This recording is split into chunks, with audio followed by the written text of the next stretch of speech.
Hello, America and rest of the world. I always say America, and I got that from Stephen Colbert, but I realized that it's not very fair to those who are watching us in places other than America. So, hello, world. That's better. Right. Welcome back to the show, Steve. Long time no see.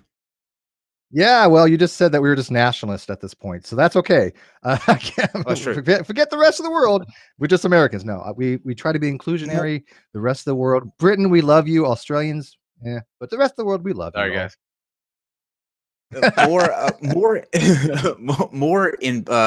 Importantly than Steve, though. Hello and welcome back, Dave. He is producing the show tonight, so we want to welcome him back. Good to see you again, Dave. And Wait, the man of the where do I point for Dave? I don't know where to point because I Just point point up. I'm up. pointing to you, Kyle. To the sky. But that points to you. Yeah. But that Well, I'll point up too. See, there you go. so by proxy, Good thing. I'm acknowledging him. But the man of the hour and our special guest tonight. This is going to be such a good episode. This is going to be a lot of fun, and I think you guys are going to learn some things. Philip Hartshorn, welcome, sir. Thank you very much. Glad to be here. Thank you for being here. Well, excited. We'll go through what we've got coming up for the as far as show goes, and then we'll jump right straight into it. Tomorrow, everybody, there's been, I think I've gotten probably 36 emails on this guy. Everybody has been wanting to see Isaac Arthur and wanted me to book him. So we got in touch with him, and he's going to be here tomorrow at 8. So for you guys that have been emailing me, he will be here. So you can look forward to that. Saturday is going to be Flat Earth Day because live on the hour. Like, I'm literally doing this live as we go. Okay. We have Conspiracy Cats and Flat Out Hero at 8. And then right after that, we're going to have Red's Rhetoric and Scotty. Everybody remember Scotty from the Steve? You remember Scotty? Yeah, I've tried to forget. Scotty. Unfortunately, Scotty will be back with us to have a one-on-one with Reds instead of the double team debate that we had last time. He wanted to take him on by himself. So 2 Flat Earth shows for you on Saturday. I know you're excited as we are. We just can't wait. And then Aaron Ra will be with us on Tuesday. So Aaron Ra will be back. And I just recently found out that a guy has been talking to Aaron on his phylogeny challenge, and on it, that it's like a written debate they've been having, but they want to do it live on the show. So he'll actually be coming back that next week to so two episodes with Aaron, which is always good. And then that next Sunday, we have the Golden Nuns. Guys, you can go and vote for your favorite content creators, and that's YouTube-wide. There are 2 sections to this. I'll put the link in the description here in just a second, and I'll put it in the live chat. But you can go to this. You can vote for, in the YouTube section, your favorite content creator, favorite animation, favorite new channel, best channel overall. And then there's a non-sequitur specific section. So it will be like your favorite debate that we've had, most notorious guests that we've had, Gav, Dale, Debbie, all of those guys are on there. And I think last time I checked, Debbie had a pretty strong lead on that. So that is the Golden Nuns on November the 25th at 8 p.m. So check that out. And we will be giving out Golden Nuns to your favorite content creators, and it will be a lot of fun. So, gentlemen, did you, Phil or Steve, did you have a chance to see Donald Trump's press conference today? I didn't, but no, I heard it was interesting. Yeah, I'm looking forward to watching it, but I have not seen it yet. I thought of you, Steve. He was quite Trumpy today. Quite Trumpy. Can't wait to hear about this. Spoiler alert for everyone. He accosted Jim Acosta. That was good. That was good. No, I'll give you that one. That was good. Bravo. I have to acknowledge my own jokes on here, Phil, because either they go over Steve's head because he can't grasp it, or I mean, it's just too good. I'm kidding, Steve. I'm kidding. But anyway, go and watch that, Steve. Funny. I got it. Go ahead. Go and watch that, Steve, yeah, and we'll replay it tomorrow and talk about that a little bit. But let's talk about what we're going to be. Let's go straight into the topic for tonight. And I thought that the best way to kind of introduce all of the cool things that Philip does is a video that he put out actually today, and we're going to show a couple seconds of that. But it's a really cool introduction, I think, to what he does. And Dave, let's go ahead and roll that, and then we'll meet Phil Hartshorn. All right.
That looks like so much fun. It's hard so work, fun. Yeah, so Philip, once again, welcome, and please tell everyone who you are and what you do and why you do it. Thank you so much, guys. It's great to be here. I actually knew about this show a few months ago. I tuned into one of the Flat Earth debates, and it was nothing short of glorious. I don't know what to call it exactly, but it was awesome. It was fantastic. So, yeah, I'm an artist, athlete, and filmmaker based out of NYC, New York City. And I do everything from movement, certified personal trainer, to I get hired to do films for other social media stars and everything like that. And of course, what you just saw, sort of the bread and butter of my channel, is the filmmaking, short films. And yeah, we have a lot of fun. We talk about philosophy of martial arts. Really, the message is just you don't have to be contained by a label. So I've experienced this my entire life because I do a couple of different things. For instance, I love the fine arts, drawing. I love athletics. I was an athlete in school, Division I cross country and track and field. So people always want to say, oh, okay, you work out, therefore you don't read, you're not intelligent. Or the opposite, right? You do read, or, you do something nerdy, therefore you watch Star Wars, therefore you cannot work out, you cannot do this or that, right? So they're always just desperate to put you into a box. And I think people are afraid. They're afraid to step out of those comfort zones and experience new things and kind of open up their potential. So that's the message of the channel. Don't be limited by a box. Just it's a community of people who have diverse interests. That's awesome. You play the piano too. I saw your videos. Yeah, and draw. So well rounded.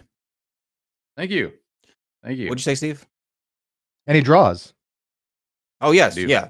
The art, and I think it's like that's what attracted me to your channel originally. Before I asked you to come on, I watched several of your drawing videos, and you're just talented in many different facets. So I thought this would be really. I appreciate that. Thank you. Yeah, we're very jealous. I'm so envious. I have no idea why.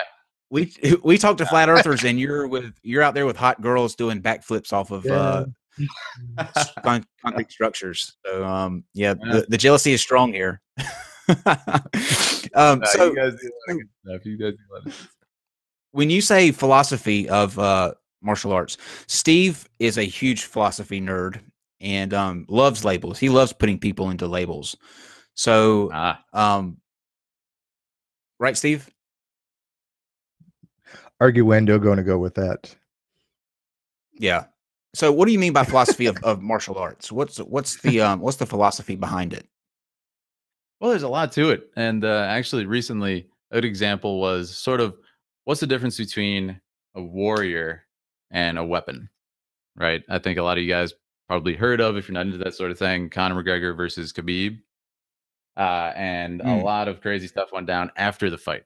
So no matter who you're rooting for, after, it was just this horrific display of his team rushed into the octagon and beat and punched and assaulted. It's against the law. The defeated Conor McGregor, and there was before the fight, Conor was breaking the law and everything, and it's just this sort of this absence of any sort of warrior code or any sort of path or intention behind the art, which got me thinking a lot more about it, actually, even recently. So really, like, what does it mean to be a warrior? Because it's not just, you know, a child can punch somebody in the face, right, and be an effective weapon, or pull a trigger, right? It's pathetically easy. So we have to ask ourselves what defines a warrior, and I think it's a set of codes, really. It's an intention behind it, a philosophy, right, if you will. So I think that's where you lose a lot of that when it comes to, it's become almost this like WWE level showmanship and just madness. And unfortunately, it's leaving behind many of the as many shortcomings as there are in traditional martial arts. We can, in the dogmatic side of things, which we can get into later. There also is that respect, that philosophy, that mysticism that goes with it, and, you know, has turned a lot of especially young practitioners into very good people, I think, because they have that philosophy. So let's go ahead and cover the because I'm sure you deal with it all the time. There are people that they think fighting's barbaric and that it's, you know, that there's nothing more to it than the testosterone driven need to show who's stronger than the other. Can you kind of tell us the philosophy behind fighting, or how you feel about that when people say that to you? How do you respond? Right. I talked to someone about this the other day, actually. They were asking me about martial arts, and, you know, of course, whenever you say as a martial artist, oh yeah, I practice this and that, and people are quick to say, oh, are you a black belt? How many people could you beat? How many people have you, you know, gotten into street fights with and everything? They get very enthusiastic. And really, for me, it was literally the first 7 questions I had tonight. Okay, yeah, scratch those from all of those. Okay, well, let's get into it now. So, of course, those are the first questions commonly. Or you get, oh yeah, let me see you, you know, punch a hole in the wall or something ridiculous. And the answer is usually, to me, like I just mentioned earlier, right? Like, it's easy to be a weapon. Any child can hurt someone. And Bruce Lee said this, of course. It's sort of the art of fighting without fighting is the mark of the highest level martial artist. And we talked about this a little bit earlier before the stream started when we were chatting. But it's sort of like the classic alpha, right? The alpha male trope, and everybody pictures. I think a lot of people try to be alpha, sort of like try hard situation, right? Where you'll see these kind of chest beating, desperate to be known as alpha guys. Oh, I'm alpha. Look at me. Respect me, please. Anybody, please. And right. No. So I already flexed for you earlier, and I saw the envy. I saw the envy in your eye, Phil. I could like. Steve, please. Yes. Like, damn. As your friend, I have to intercede. Please, Steve. Don't. But right. So the true alpha, of course, right? Like we mentioned, the quote from Game of Thrones is like, if the true king doesn't have to say he's king, right? The true alpha is over there in the corner, and everybody just knows he's there and respects and stays away from him, right? So it's kind of like that. It's fighting without fighting. And honestly, even if the mark of a true warrior, in my mind, is sort of the philosophy behind it. Why do we train martial arts, right? It's like, oh, we want to train to defend ourselves. We want to train to fight people. Really, it's about protecting people at the core of why a lot of these were created outside of war times, right? So we have to ask ourselves, what's the goal? Like if someone attacks you, and you can always see sort of the higher level mental state of a martial artist. And in my opinion, the highest level, say someone's in a bar fight, and say if a drunk guy attacks me, I don't know, he thinks I looked at his girlfriend or something, and he's out of it, and he's all drugged up or drunk, and he attacks me. Like in my mind, I'm not going to try and like injure or like maim this person. Where a low level, I'm going to try and like just, you know, get him out of the way, not harm him, and say, hey, now go home. He's probably having a bad day anyway, or he's depressed or something, right? And a lot of people, unfortunately, on the lower spectrum, that sort of barbaric spectrum, would say, ooh, I get a free pass to like really hurt somebody. And I've heard like first hand accounts of this, of people doing this. Oh yeah, this guy attacked me. And like, oh, it was so good. It felt so good to just like kick his face in, and man, I was good. Like didn't get arrested. And I was like, oh, put it on YouTube. It's terrible. Yeah. Get millions of views. Right, exactly. So that's the thing, man. Sort of it's there's an irony there, right? And it's very interesting, the duality of it, because it's okay. How do you reach the highest level of fighting? Is not fighting. All right, so it's very interesting. It's same thing in philosophy though, because I love the way you're putting that, by the way, because I think a warrior has to have a code, and I think a warrior, the best warriors don't actually have to fight, right? Same thing with philosophy in a way. It is nice to see people. pardon the pun, but get their shit pushed in when they're doing something wrong, right? And they, especially in a philosophical way where somebody's putting forth a bad argument, they're promoting something that we all know is flawed, and somebody comes in and just creams them. We all like to watch this. I you know, and I'm guilty of this myself. I love to watch it. I like doing it. There is something fun about saying, hey, I cream that guy, right? But the highest thing philosophy would to appeal to would be like, you never even have to bother to get that far, right? Unfortunately, those are just works in progress, but I do agree with you wholeheartedly. The best fights are the ones that are not fought. Yes. Yeah. So it's interesting. How do you even reach that level? There's so many questions, right? And a lot of it is sort of just this intangible feeling, or like it's kind of like this enlightenment that you reach. And it's funny, like honestly, the more, I'll put it like this, the more or the better I got at martial arts, and sort of the more confidence you gain, and then you start to realize it's like, ooh, it's so easy to hurt somebody. And it's not even arrogance, like thinking, ooh, I'm so dangerous now. No, like you start to realize, like I said a million times, a kid could kill somebody, like by mistake. It's like we're so fragile. We're such fragile beings, like our bodies. It's so easy to get injured and to die, of course. So you start to realize, like, you almost develop this sensitivity and this sort of awareness of, oh man, I don't want to hurt people. Like it's so easy to hurt people. I have these skills now. Let's definitely never use them. Like I'll use that restraint that I've learned to not use them. That's the higher level. Like again, you can kind of just throw out a punch, like Steve right now, right? He said what, one class of karate? He knows how to punch. I took about 6 months. I took 6 months. Yeah. Oh, okay. Yeah, well, I was in the military too. You learn how to fight in the military. You have to have exactly. basic So training and fighting. that's a bad example. That's because you're a good fighter. But you know, find somebody who's never fought in their life. In a fit of rage, you can throw out a punch and hurt anybody, right? So it's that different level of self-awareness and sort of that respect you gain. I'll give you an interesting tidbit about myself. I have never once been in a fight, like a physical fight in my life. That's good. Not once. Oh, you've missed out. If you ever taken a punch, because I used to box a little bit too in high school and in the Navy. One of the ways you study your discrepancies or issues in the military is you fight physically, right? Yep. I mean, it happens, and so you can't alleviate that. If you're going to join the military, you're going to get in a fight in some time or another. But if you can do it boxing, at least there's rules, right? At least it's moderated. You know, you're not going to die, because as you pointed out, you can get really hurt really quick. I've been slapped in a bar fight to the point where I thought I was going to like have my head fall off. Okay, it hurts. By a big guy, a guy that actually owned a clothing line for like gym stuff. Okay, it hurt. Not going to happen again. Oh yeah. But boxing is more of a controlled means, right? So if you haven't been punched, it sucks, but you learn how to kind of take it. And so it makes you a little bit stronger in character. But as you said, we are fragile, man. It's not fun being in a fight. It's not. Yeah, and it is a great learning experience. Like even like light sparring. That's something maybe you should do sometime, Kyle. Is just like put on some headgear, you know, be really safe, shin pads, the whole deal. Do some light sparring, and just kind of like you reach this interesting point of instinct in a fight. And I like to call it this battle high, because it's really what happens. You really do get tunnel vision, especially like Steve said, after you've taken a few punches. And yeah, instinct kicks in, man, and you see nothing. You think of absolutely nothing. It's actually quite refreshing in this sort of distracted, digitized world we live in, to experience this of nothing exists besides your opponent, and you get into this survival situation, and it's quite amazing. You learn, and I say this, you learn a lot about yourself, possibly the most about yourself in those fighting or even street fight situations. How you act. Okay, do you want to run?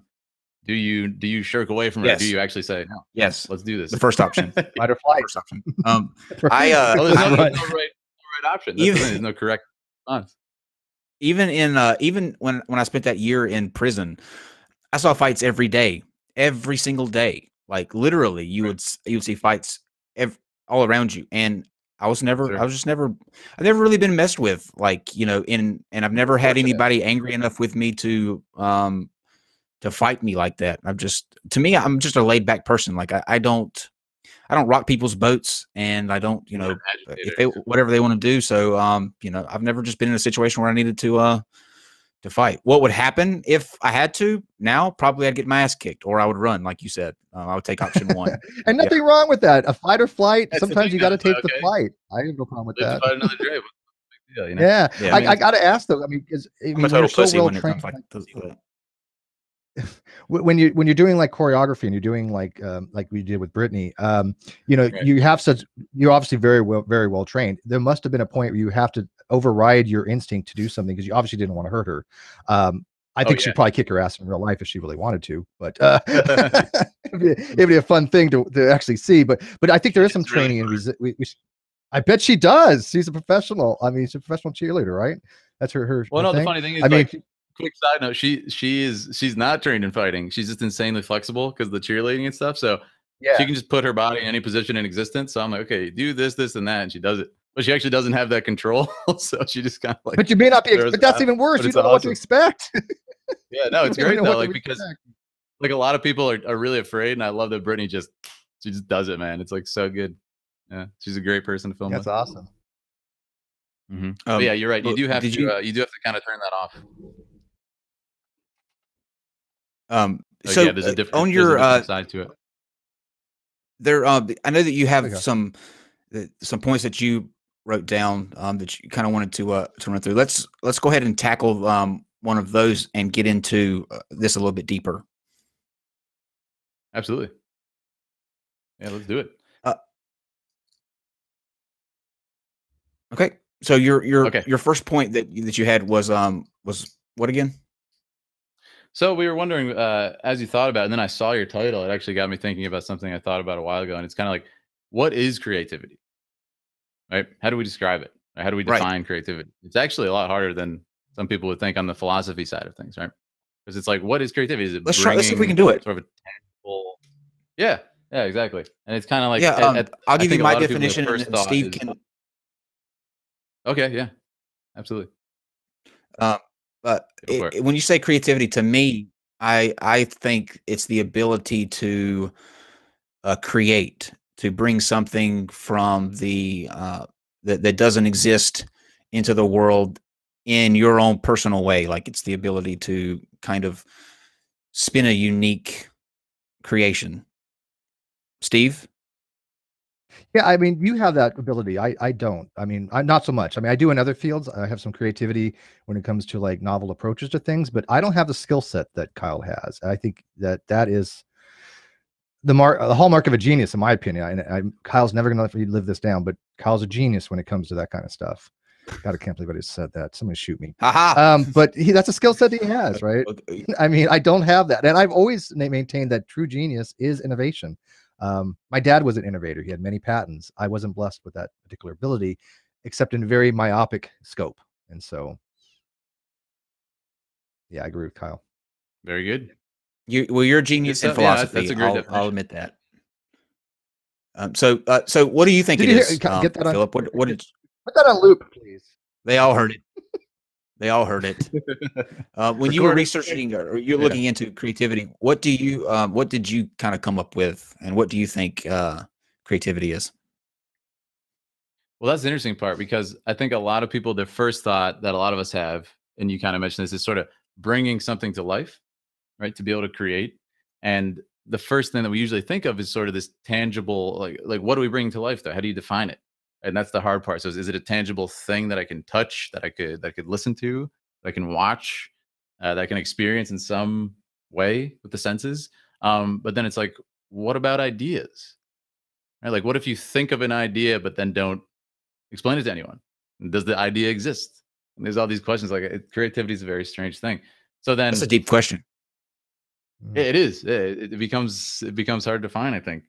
And it's like, the thing that's really sort of almost a contradiction about creativity is that I think freedom is another idea that comes to mind to creativity. It's like, you need freedom of thought. You need freedom to be able to create.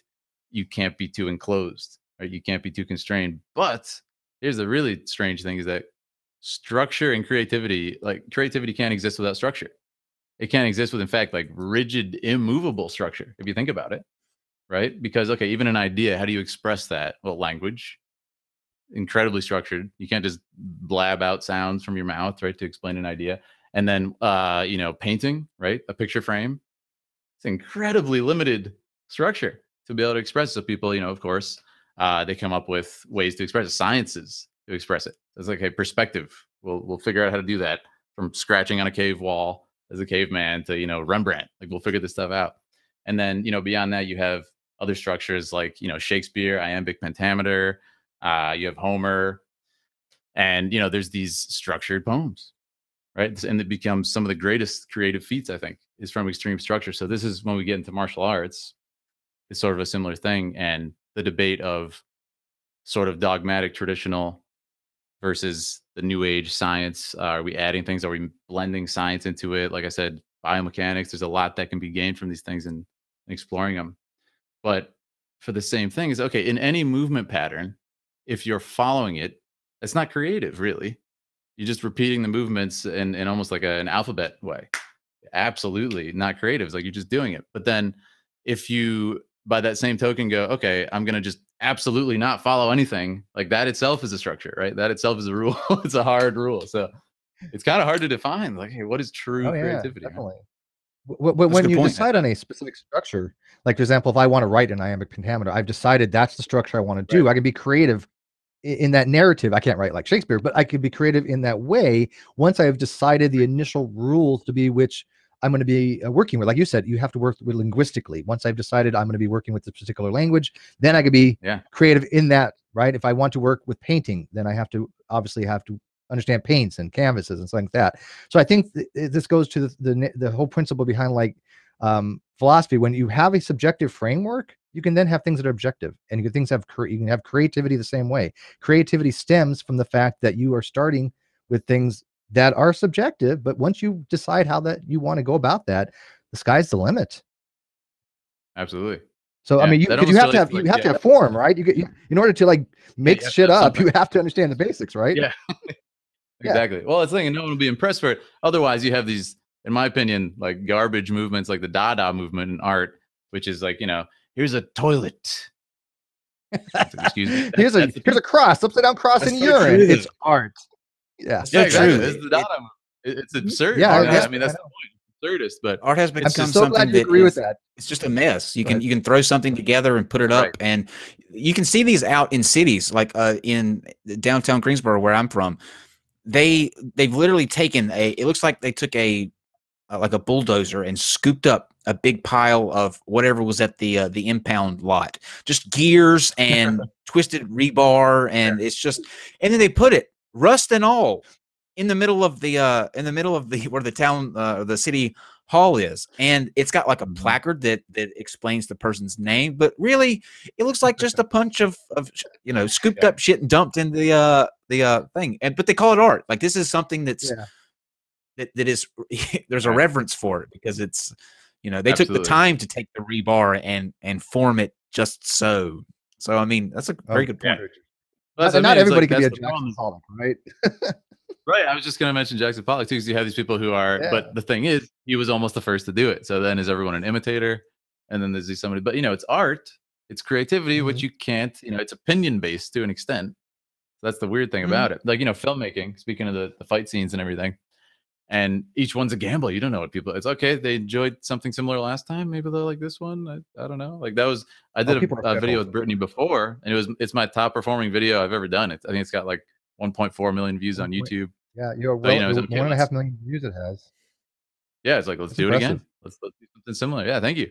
And then that's what we just did. So, but again, it's a gamble. It's sort of this opinion-based creativity. So it's very interesting stuff. And then it almost ties into the definition of like, how do we talk about intellect, right?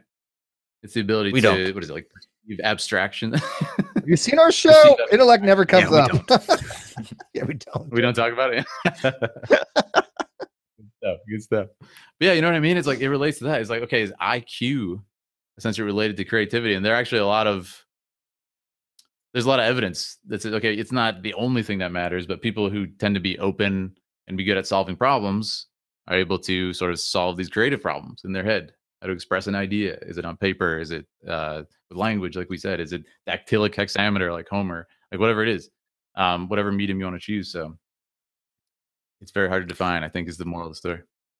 There's a I read an article. I can't remember for the life of me where it came from, but it was talking about how creative people,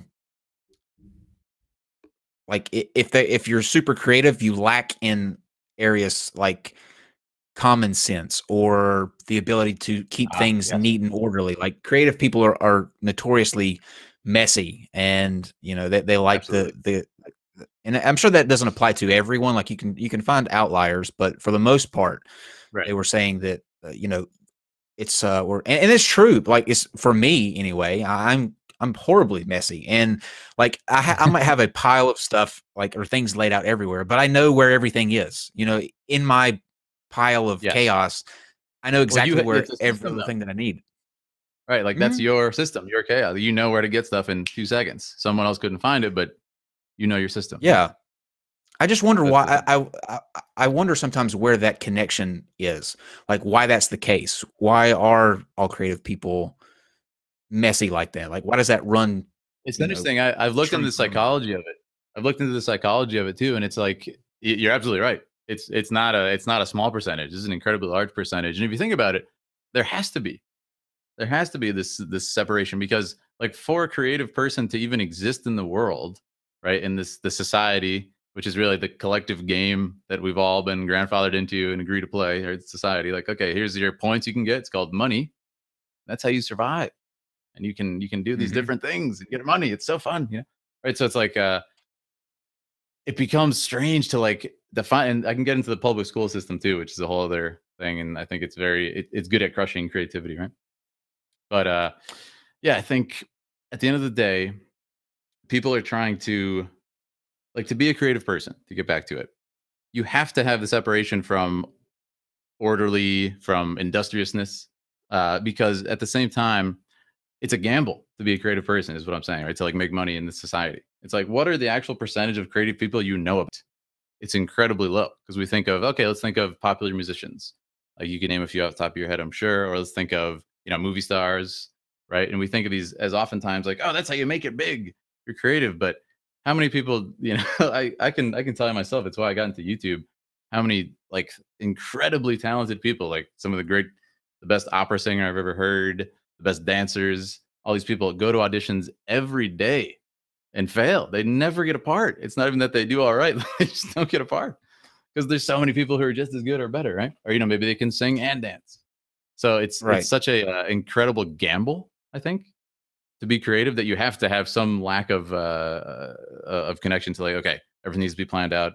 I need to have a plan for my future, for my finances. You have to take that gamble, right? So I think to go back to me being in prison again, some of the most creative people I've ever met were in there, and I think that sometimes, yeah.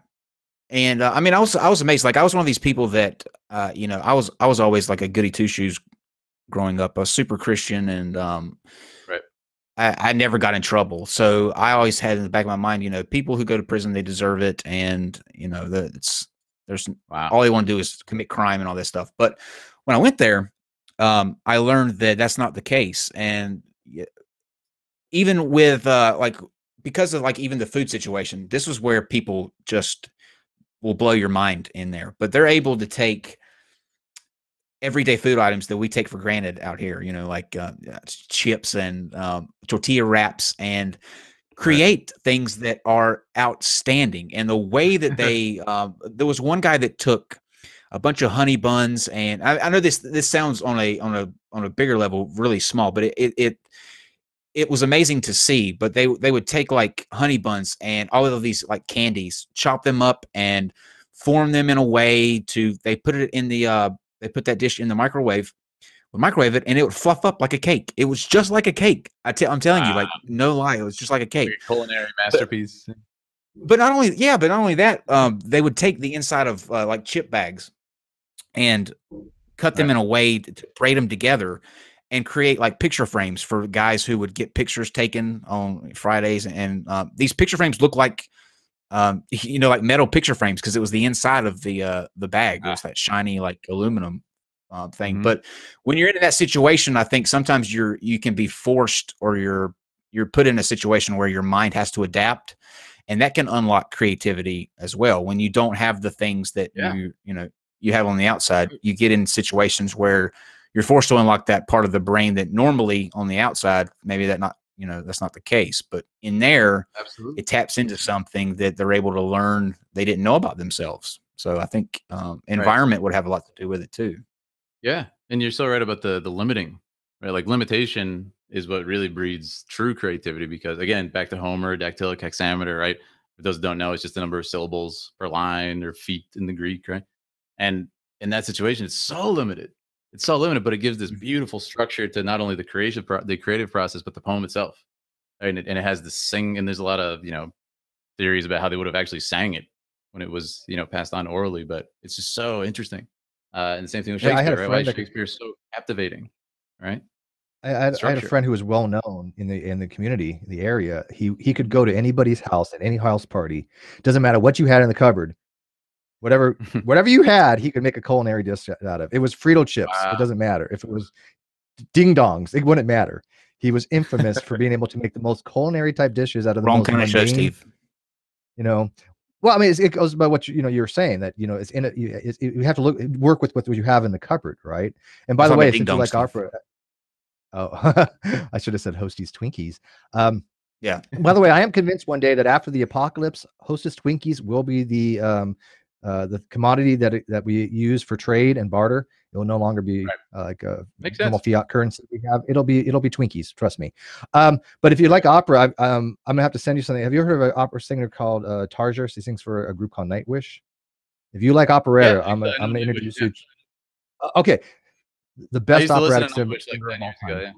That's cool. Oh, outstanding! You are my friend, extremely well informed. What is it? The End of All Hope. I remember that song. That was a cool song by And Nightwish. well, yeah, my favorite was actually a song that they did called "If I Had an Angel." Oh, I know that song. Yeah, amazing. It's old school. Yeah, amazing tune. Yep. Oh, Steve's bromancing hard. Philosophy, opera. I love this guy, and I'm straight as can be, and I'm in love already. I just don't be jelly. You're winning him over, Phil. You're winning him on, Phil. So you said something interesting there a second ago about how the public school crushes creativity. Let's go into that a little bit. What do you mean by that? Absolutely. And I think it's just the structure. Like, we all know at this point that it was essentially, they were breeding factory workers. We're looking at 100 years ago that the public school system was kind of solidified in as it functions today, right? It's like bells. That was the bell, you know, in the factory. They're training you to be a good worker, and, you know, okay, all the desks in a row and everything. And yeah, it stifles a lot. And of course, the bigger issue that a lot of pretty much every teacher I've ever either had or that I know now who's grown up and become a teacher has problems with is, you know, having to teach for the tests. And I think even teach is the wrong word for that, for the test. Is just memorize this stuff, cram it so you forget it right after, just to pass the test. And then, because, you know, you have to have standards, academic standards, right? So it becomes really tough. And then you look at, there's this school, my friend Spencer, who he's awesome. He's in a lot of my videos. He teaches at this amazing school in New York City. And it's like this progressive school, and there's not even any closed spaces in the school. They don't want to separate the children and the teachers and give this like weird divide and kind of the psychology that goes with that, right? They want to have everything open. You can always just walk up to your teacher and talking about anything. I taught like a kung fu class at this school. They're just like, yeah, come on and teach stuff. Like, and just seeing the children there, for example, everybody's so happy and running through the halls and excited to learn and everything. And it's more of an open forum, right? Because teaching at this point is just, okay, read this. I don't believe it's teaching to say, okay, here's a couple slides, take those notes down and read 20 pages tonight. And then it's the same thing. Like, how's that teaching, right? It should be sort of, I'm a person who has higher knowledge, and there's an open forum where you actually do have some knowledge because you read the material last night, and then you can clarify with me, and we can have this exchange of information because I'm the authority on it, right? And we can kind of learn together. And if there's enthusiasm, let's pluck that. That's good. This person wants to learn about, in my case, okay, I want to draw. I want to make movies since I was like 4 years old, right? And of course, everybody said, you don't know what you want to be at this point, you know, wait till you get older and everything. And here we are, right? But at this point, it's stifling. No, you gotta do mathematics. You gotta do this. You gotta do the sciences, and it's just sort of this perpetuation of the old ways, the structure, the factory working. You know, so that's just a vague idea of it. Do you think that it might have something to do with the amount that we pay teachers as a whole? You know, that there's no incentive for. My mother was a teacher, and there were many instances where you know, the budget was such that she was buying stuff for her class out of her own pocket, and it's just that's I think not a rare story, unfortunately. Yeah, I know. It happens all the time. And I don't think it should, because that stifles not only the ability of the things that you can do in a classroom, but the kind of, you know, inspiration or motivation for a teacher to want to get up and go that extra mile, just because it's like what they're getting paid to deal with.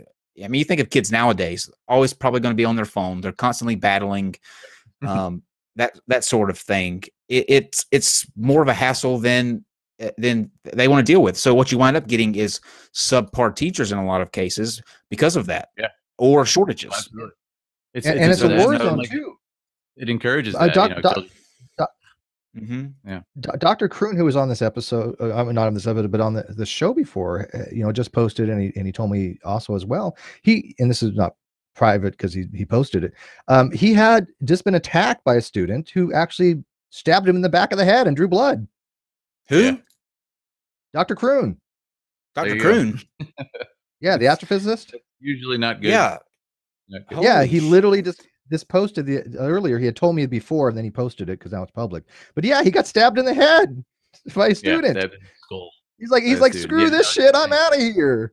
It's not a fun profession. I mean, it's not. These students are going way out of control. Right. And then in my case, like I've had a handful of teachers I can count on one hand, and they have just like, those are the people who changed my life and inspired me. But the funny thing is, most of it's outside of class with those teachers. It would be, for instance, here's a good example. So just the interest and the enthusiasm. I remember in college, I had to take astronomy just to kind of polish out my major.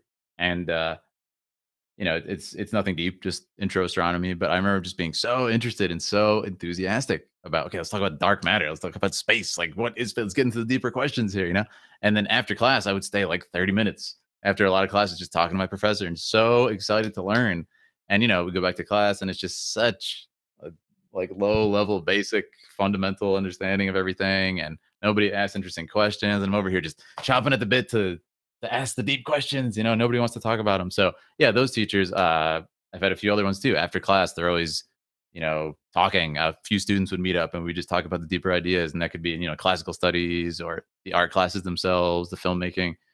And those are the people that they've somehow shined through this broken system, in my opinion. And that's why they're just champions and like the ultimate teachers in my eyes. They've really, grown me or helped grow into who I am today, I think.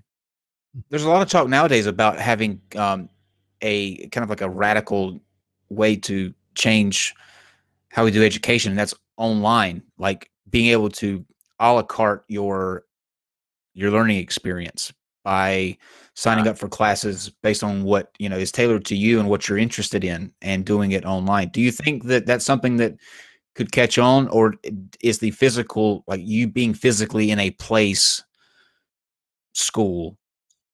Well, that's what you think there'll be a big difference there. Depends on the way. It depends on the way, because for me, again, it's about the exchange. It's about the exchange. Like I said, there has to be this authority, this absolute authority on the subject, like a master or whatever word you want to use, right?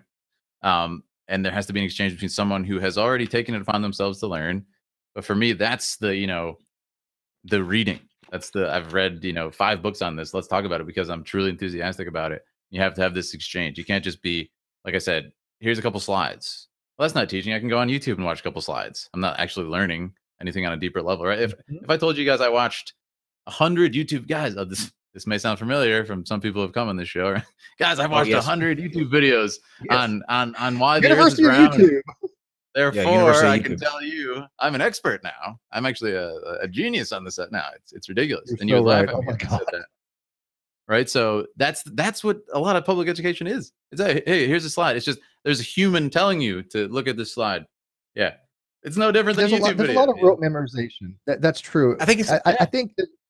I think at the beginning you have to have some rote memorization. That's how you do grasp things. But when you hit the college level, I think a lot of that has to change. I think it has to migrate from rote memorization to novel information, and especially around 3rd or 4th year kind of stuff. But yeah, I agree with you. I think a lot of it is just strictly rote memorization, and anybody that has a good memory can do rote memorization. It is much more difficult, as you guys both have demonstrated, to be creative and to come up with your own novel things. And I get crap on a lot because I do come up with novel argumentation, a lot of people don't understand, and so they just kind of have a kickback against it, and they have a recoil rather than trying to understand it. Because a lot of them that do that just have the things memorized. They just have rote memorization, and I've had to learn the hard way that rote memorization doesn't get you to a fundamental understanding. It just means you know the material. Right. Yeah, I agree. Doesn't mean you understand the difference between, like, you know, people who are just like you said are really good at memorization. They become usually the valedictorian level. Doesn't necessarily mean they have an incredibly high intellect, because what is intelligence is the ability to solve problems. Essentially, right? Exactly right. We'll leave it as that, right? So that it's not really solving a problem to memorize things. It's just you're really good at memorizing and reading.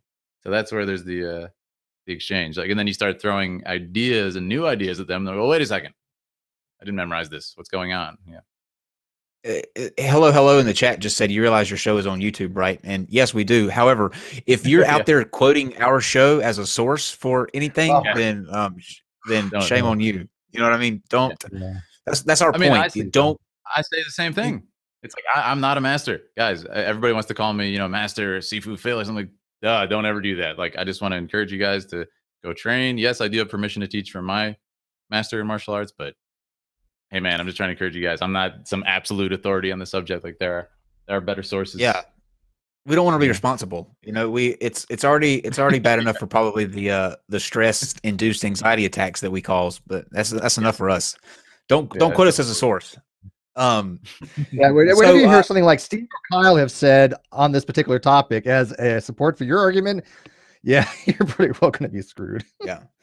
So what's the reaction? We kind of alluded to it or talked about it briefly before we came on live, right. But what's the reaction that you get from your channel? We were talking about, I can't remember what kicked off the conversation, but I heard or you say that you get death threats sometimes. What would be like your channel is positive and like uplifting and motivating, and you wouldn't think that, you know, you would get that kind of thing with that kind of channel. What did you get and why?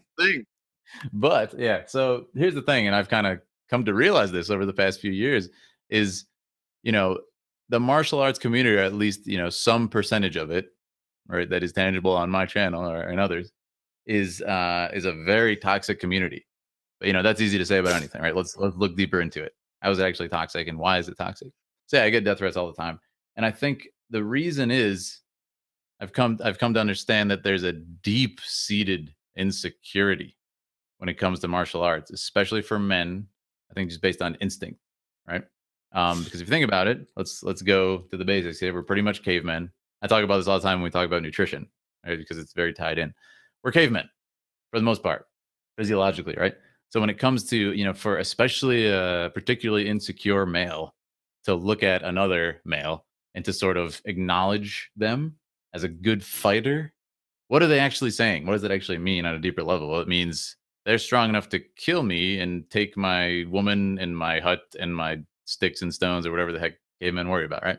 So that's kind of the issue, I think, at that point.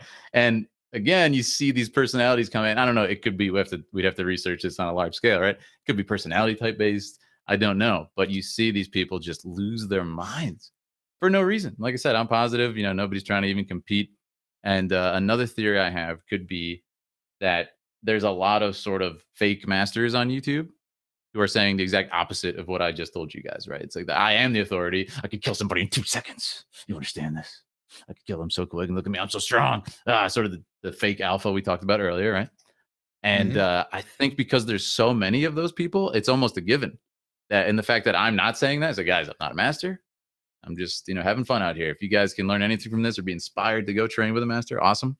But I just want to share my passions, right? I think maybe that triggers some sort of like, no, he needs to be angry. He needs to be mean. So then the death threats come. I don't know. But it's incredible. They're scared you're going to take their hut. Damn, we take the hut, man. Take the women in the hut. Take the hut. Damn you, alpha males. Yeah, I don't know. But I mean, you get like people that obsessively they can't handle it, and they spam comment. They they do all these things. It's unbelievable. That's got to make sense to now. It would make sense to send a death threat to the person that you feel can kick your ass. That's kind of backwards thinking. Yeah. Well, it's all keyboard warrior stuff. Any of them actually got in a fight with him, they'd run like a little bitch, I'm sure. But I love that. I'm going to take your hat. Somebody's got to meme that. That's great. Yeah, I should do a video on that and deeper. But yeah, it's funny. And I just started to realize over the years. It's like, why are people like that? And then you think about it. What is it actually saying? For a man to acknowledge another man, it's like, you are strong. You're very good. And then beyond that, say you're stronger. Ooh, people, they get a little sensitive. Like a little. So you must die. Yes, they must die. It's a threat to my hut. Well, they do. They do get intimidated. Yes. Yeah. Let's talk about your real briefly. And I know this isn't on the agenda, but I kind of wanted to ask this myself because I'm curious. You know, people have heard of things like jujitsu, judo, you know, taekwondo, that sort of thing. But I've never heard of is it Wing Chun? Wing Chun is one of the things I practice. Yeah. Wing Chun. Yeah. What is that exactly? Like, what separates that from the others? Well, it's interesting. You never heard of it because it's what Bruce Lee practiced before he created his system. So you've seen it. You've seen it in every Bruce Lee movie. It's like 80% of the movements is Wing Chun, right? So, you know, the classic sort of puts his hand up to the guy and Enter the Dragon, does the box out and stuff. That's all Wing Chun. And what it is, what kind of separates it out. And yeah, and then Jeet Kune Do, which is the way of the intercepting fist, is what Bruce Lee created. He said himself, it's like 80% Wing Chun, and then some fencing footwork, some boxing footwork, and boxing head movement, and a little bit of Taekwondo kicks and stuff, right? So it's very prominent. But yeah, Wing Chun is very different because, and you guys will appreciate this, that's why I mentioned it to you before, is it's very science-based. It's a very new martial art. Like a lot of the Kung Fu stuff is incredibly old. Like we're talking thousands of years old. Not to be confused with Wing Chun. Let's get that clarified. Yes, the song. Right? Although I like Wing Chun too. Don't be wrong. I'm old school. Yep. Not to be confused. That's where Wing Chun. That's where it sounded, Wing Chun. Not the same thing. Thank you. That's where it sounded briefly familiar to me because I was like, this sounds like I should know what it is, but I can't place it. There we go. Okay. Get this someone said in chat. Fenrir the God Eater said in chat, Yip Man. Yeah, so the movie about Bruce Lee's master that's really popular, Yip Man, is a good example of Wing Chun as well. But yeah, so it's interesting because it's science-based. It's all angles. It's all physics. It's incredibly simplistic. And it's just based on, like, you know, whereas a lot of martial arts would be like, okay, let's smash the strike away as it comes in, some of the hard arts, right? Or let's just like break them with more power. What happens when you aren't strong enough? Like what happens when the bigger caveman comes along and take your hut, who's like 400 pounds and really strong? You can't push him away, right? You're not more powerful even if you He'll work eat your out. hut. He'll eat your hut. Yeah, exactly. So no, it's science-based, and it's made so you just kind of use angles and physics to but isn't judo a lot like that too? Because judo, you're using the opponent's momentum against them, in effect. I mean, so you're saying it's kind of similar to judo, but you're also taking into account things like leverage, applied force, and things of that nature. Yes, there are the sciences like that are tapped into, but this takes it to another level, as in like angles. It's all about the center line. It just runs down the opponent's spine, and you're just always exploiting the center line. Whoever controls the center line wins the fight. If a punch is coming at me, all I need to do is move it like 2 inches, and then it goes past my face, and then I can punch them in the face. It's very, very, very simplistic. So if you get them off center, you're pretty well going to win the fight. If you can get them off center from your punches, or you knock them off balance in some way, then it goes to grappling, right? Totally. And then you see it in boxing all the time, right? Someone changes angles, they get a better hit on someone, and then boom, it's beautiful. It's all the same thing. But Wing Chun, are you able to think? Are you able to think like that when you're fighting though? Like, okay, I need to move his punch out 2 inches. Like, are you able to be that precise when you? Because it seems like it'd be really difficult to strike that balance between thinking and actually performing the fighting. Right. So I think like Daredevil. How Daredevil does it, in his mind. Yeah, that's exactly what I see. It's crazy. I'm blind, and then I go and fight. Yeah. No. You talk about a great topic. Of course, Bruce Lee loved this one too, and it's about, do you think when you fight? You know, do you think of what I'm going to use this technique next? And this is sort of the low level practitioners do this, and they usually lose. And you can see any martial artists doing this, right? Okay, I'm gonna do this combo. It's gonna be a jab, cross, upper, and then they're already knocked out because it's like so telegraphed and everything, right? So what you want to do in your fighting is just not think. You just kind of turn off everything, and it becomes this instinctual response. And the more you train and stuff, it becomes second nature, right? And that's the level you want to get to. So Bruce Lee loved this, of course. The idea of, if you are too structured, right, then you become mechanical. Like we just said, okay, I need to move exactly like this. Say if it's boxing, I'm going to be jabbing, I'm doing whatever. In Wing Chun, the center line, or in Taekwondo, this sort of kick, or in Judo, this particular throw. But what happens if the opponent is in a different place, or I have to come out of alignment slightly? I'll knock him out if I do it, but I have to break the rules of the system, the traditions, the teachings. What about the teachings, right? That's too mechanical. So you have to have this freedom. You have to be able to move. You have to have this natural movement. So as Bruce said, the philosopher that he was, right? It's either natural unnaturalness or unnatural naturalness, right? You need to find that balance, and it's incredibly hard to do. I would go with the unnatural naturalness. I like that one. Okay, good choice. But no, it's interesting stuff, and it goes the same way. Like we talked about it earlier, the idea of following any sort set pattern of movement, is that creative? Because you're just following the set pattern. Somebody else made it up, 1,000 years ago, right? But then is it also not create? Is it creative to say, I will not do that? I will deliberately think of the things not to do. That's not very creative either, right? So, yeah, these are the questions that are hard to answer. And sort of the movement community has been advancing a lot in recent years. Another guy, Ido Portal, is great, and he's been kind of unpacking a lot of this and playing with movement. But he struggles with it too all the time. It's like, if I'm going to be sort of locked in general movement, like, I'm studying one discipline and I will do that forever. Like, you develop other problems from that. Your body becomes kind of locked into that structure. You get, injuries based on just that. But then if you become too, or I'm sorry, that's specific, right? But if you become too general, then you have no structure, right? So it's like you have to have at least, are we going to strengthen our legs? And you have to do a weights workout with your legs. You can't just like dance around all day and have strong legs, right? Well, never mind. Dancers are quite strong. I take that back. But yeah. Triggered. What about you yourself personally? How often, like, how many do you get into fights? I have two parts to this question. Have you or do you ever get into like actual fights, like on this? I know you spoke on this earlier, but before you actually learned you practice the art, were you somebody that would fight quite often? And do you fight like professionally? Like, do you do MMA matches or boxing where you're actually going in there to do it for real? I'm not a professional. No, I'm not. You won't see me on TV, on UFC or anything like that. But no, we spar all the time. We train. And like we said earlier, I think it's incredibly important for anyone, even outside of martial arts, to really get in the ring, put on some headgear, make sure it's safe. Absolutely make sure it's safe, and get punched a few times and throw punches and kind of experience that battle high, that high level of instinct where there's just tunnel vision and everything's gone, right? So do it. And I think to say you're a martial artist and have not done that is a little questionable, right? It's like saying I'm a painter and I have this large collection of paintbrushes and paints and colors, and I have so many, and I can tell you all about them. So wait, have you painted anything? No, I don't paint. That's ridiculous. Yeah, so it's sort of the same thing. You have to do some level of training. But back to the philosophy, that's a little violent, right? So we don't want to become violent with our martial arts. The highest level is not fighting. So it's crazy, man.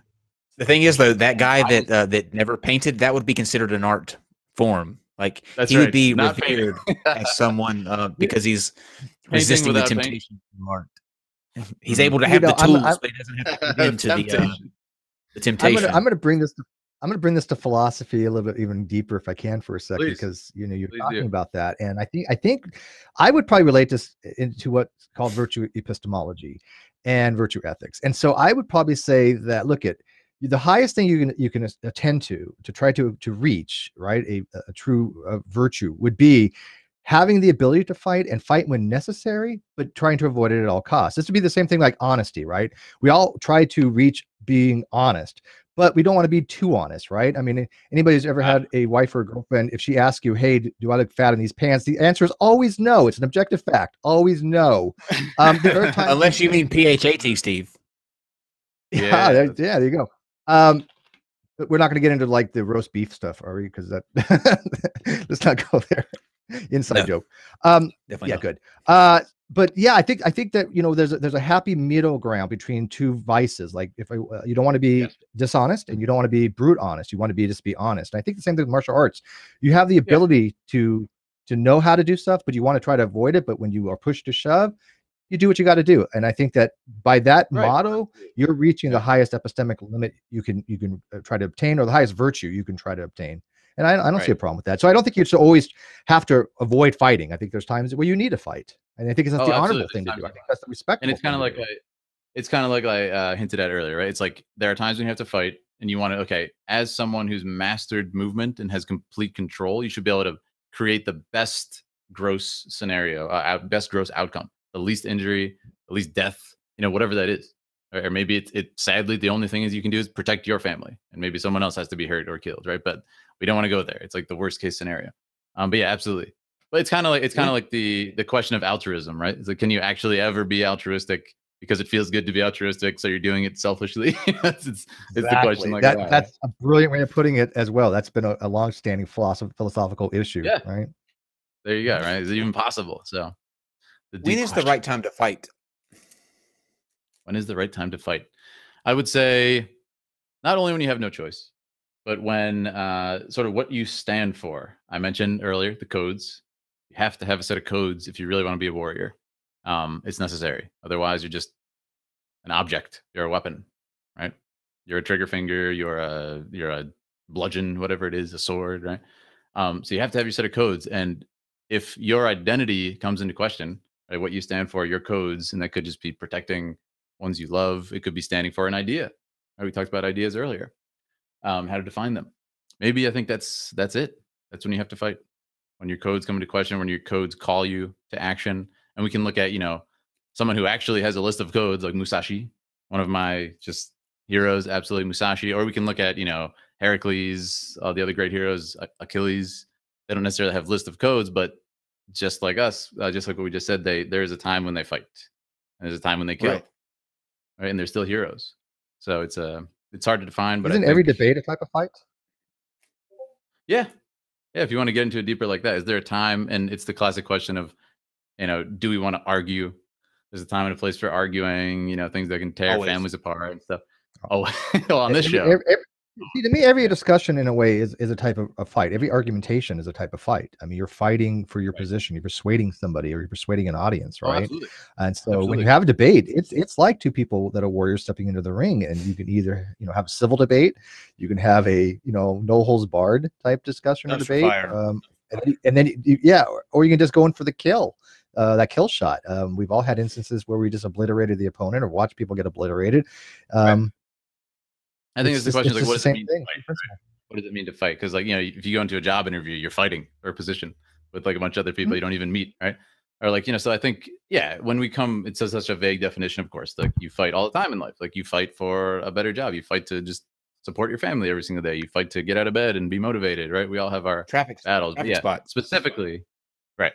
But specifically to fight, like using martial skills to harm another human being. Yeah, I think it's, if we want to get very down to the grid, when your life is in danger, absolutely, you shouldn't just die because, I decided to be peaceful. But then again, a pacifist would probably die. That's their philosophy, right? That's their way of I'd rather not strike someone. I'd rather not shoot someone. It's against what I believe in. So it's would they really? It's all about the codes. Would be my question. When it came down to it, would they really? They probably would, yes, because like we said, instinct. So. Then they're probably going to strike back. Yes. Well, I think there have been pacifists who haven't. I mean, I don't understand a particular position. I respect it, right? I mean, I'm not a pacifist by any stretch of imagination. You push me too hard, I'll push back. But I think there's military training involved in that as well. It's just something you learn. Look at if people you don't push back occasionally, you're going to get stepped on. It's just the way it is. It's the survival instinct that we all have. That if somebody bigger and better wants to steal your hut, I'm going to be using that for the rest of my life. By the way, I'm stealing that outright. I'll give you credit, but I'm stealing that outright. Thank you. I love that. So if somebody comes along to steal, you have no idea how much I'm going to be using that. So if somebody comes along to steal your hut, our survival instincts kicked in. I mean, animals have the same way. Have you ever tried taking food from a dog? Good luck with that. Yeah. No, because I'm not an asshole. Okay, now you make me feel bad. I'm trying to steal food from a dog. He's over here. It's kind of like my thing. Hey, you know what? You can still canning from a baby. It's just not very challenging, right? But it's pretty easy. Try it. Why would you do that too? These are horrible examples, Steve. Oh my God. Don't take candy from babies, everyone, and don't take dogs' food, please. Not difficult to do. Trust me. Okay, let's move to your next point on the list. What's the next bullet point we've got? Okay, we talked about public school. We talked about people trying to categorize me my whole life, right? It's sort of the desperation to categorize me. Psychology. Okay, here's a cool thing too. So we talk about sort of the science of creativity, which is another aspect. We touched on this a little bit, but it's like you can't be creative without science, which I think would surprise a lot of people. So what are you talking about? Let's look at filmmaking. One of the biggest things I do, right? It's like filmmaking is such a science-based thing, and there's something that happens. Filmmakers call it the suspension of disbelief, right? When you go into a movie, and the best example to explain it is if a character lays down in bed in the movie, and then the lights go out, and then they wake up. What you don't do is you don't say, "Whoa, they only slept for 2 seconds. Oh no, they must be so tired. Oh, wait, it was only dark for 2 seconds. They live in an alternate universe where the sun rotates every 2 seconds." Now you understand that they slept and it's a new day, right? So what happens when you start to not follow the science of filmmaking, or like the 180-degree rule, which means like the camera's over here, Kyle's on this side, and I'm on this side. And if you start to switch that around without any sort of science behind it, it becomes jarring. The audience gets confused. We take this for granted, right? But there's a deep science to filmmaking. So yeah, it's ironic, right? Without science and a high level of science, you really can't create anything that's even watchable as a film. And someone in my chat asked me the other day, it's like, why do people in my class, when they make a movie, it looks like clearly it's just a backyard movie. Like I can tell. But like, when we watch your YouTube videos, like the Britney one you just saw, like there was a science. There was stuff happening. People were on the right side of the screen. And that was my answer. It's because of the science. So ironically, you have to study a deep level of science to get to the point where you can create and to have that creative freedom. And so I think I'll give you an example. A lot of people.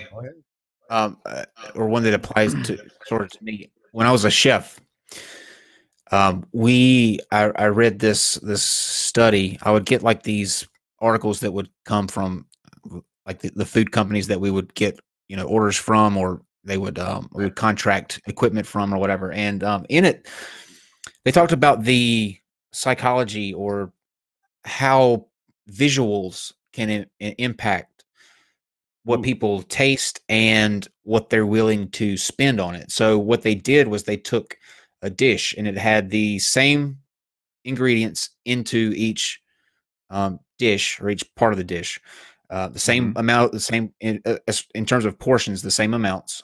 And they would, on one plate, just arranged it one way, and then on the next plate they arranged it in this very elaborate kind of fine dining way. Everything was piled in neat piles, and the edges were wiped off like real clean. It was just presentable. And they found that almost 90% of the people voted for that plate in terms of taste, and it would bring the restaurant in an average of $4 more people were willing to pay than the first dish, even though it was the same food items, just arranged in a way that visually they were eating it before it came to the table, or before they actually tried it. So I think that's a good example, like you're saying in film, the way that things are kind of laid out, not only in the main, like the focus of the films or whatever, but the backgrounds, the extras, the scenery, all of that stuff alters how we perceive things. Right.